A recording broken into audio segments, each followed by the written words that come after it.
Good morning, everyone. It's time to go on the record. And this morning, Congressman Mike Capuano weighs in on the issues affecting Bay Staters, from health care to tax reform. President Trump declares a public health emergency, but is he doing enough to curb the opioid crisis?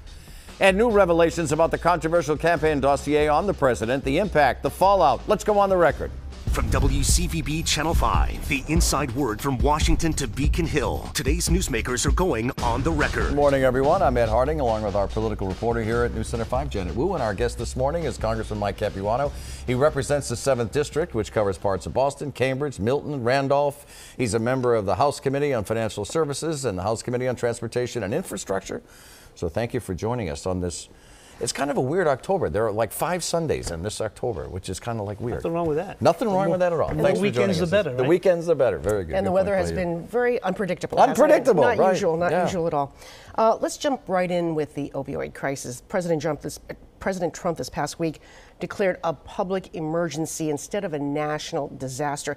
Is this a mistake, or is it the right course of action at this point? No, it's to appear to do something without actually doing anything, and so it's hard to criticize. He actually highlighted the issue, but he actually didn't provide any tools to actually do anything about it. So it's like anything else. Good job, but what are you going to do? And so most of us are going to try to get him to actually do something, at least allow others to try to do something. And what do you think the chances are to get him to approve or to fund a lot more money to opioid addiction? To be perfectly honest, I mean, I think now that he said it, at some point he's got to live up to his own words. But in Washington today, they're into more of cutting modes than they are in adding modes.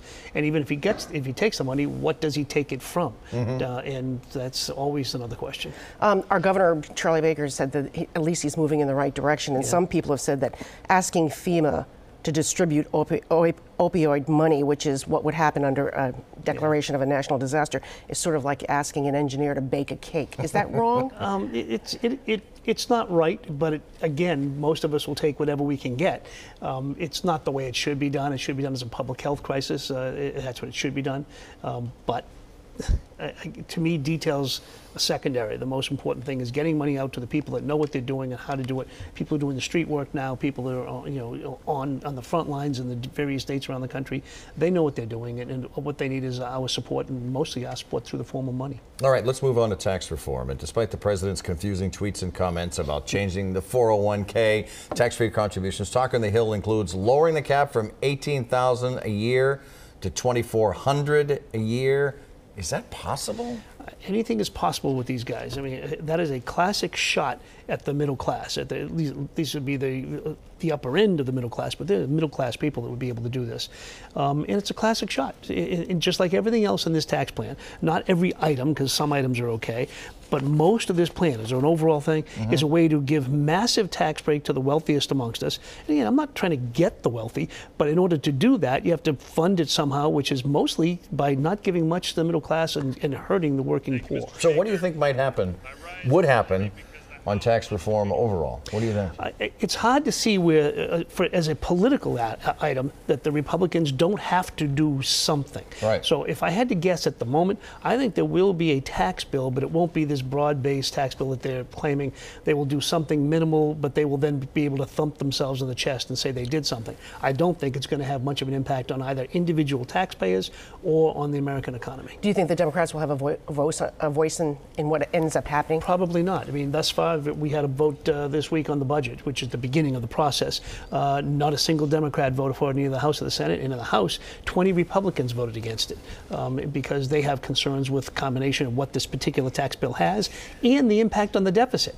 Don't forget, the Republicans have been the ones for years screaming about the deficit. This bill raises the deficit by trillions of dollars. You know how important visuals are. And to watch the stock market go from 18,000 to 19,000 to 20 to 21, 22, 23.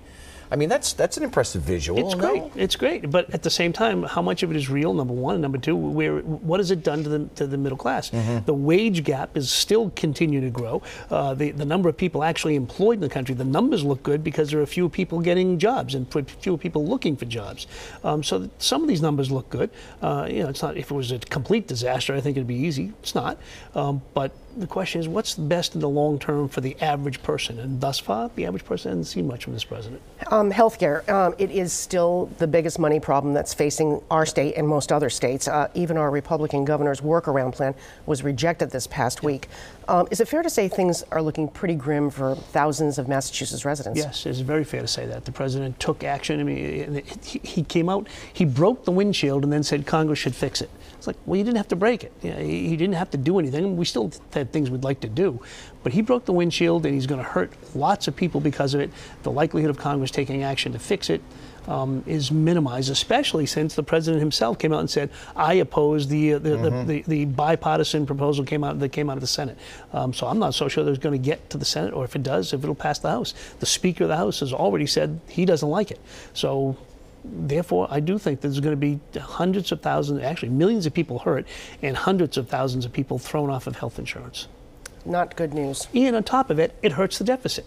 And that's the other thing people know. This is actually going to end up going costing. back to the deficit. It's worse. The deficit is not the only problem. Right. I'm going to be clear, but it is an issue that we need to be aware of. Right.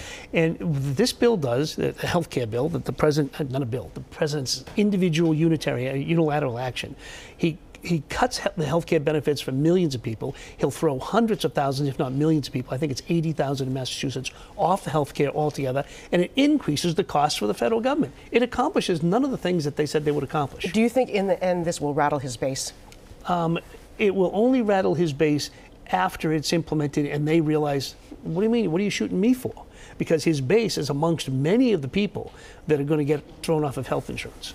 Are you ready for the OTR pop quiz? Of course I'm ready, 100% ready. I've been studying for weeks. Studying for weeks. But the question is, what have you been studying? The answer is the first answer is number one. The first answer is number one.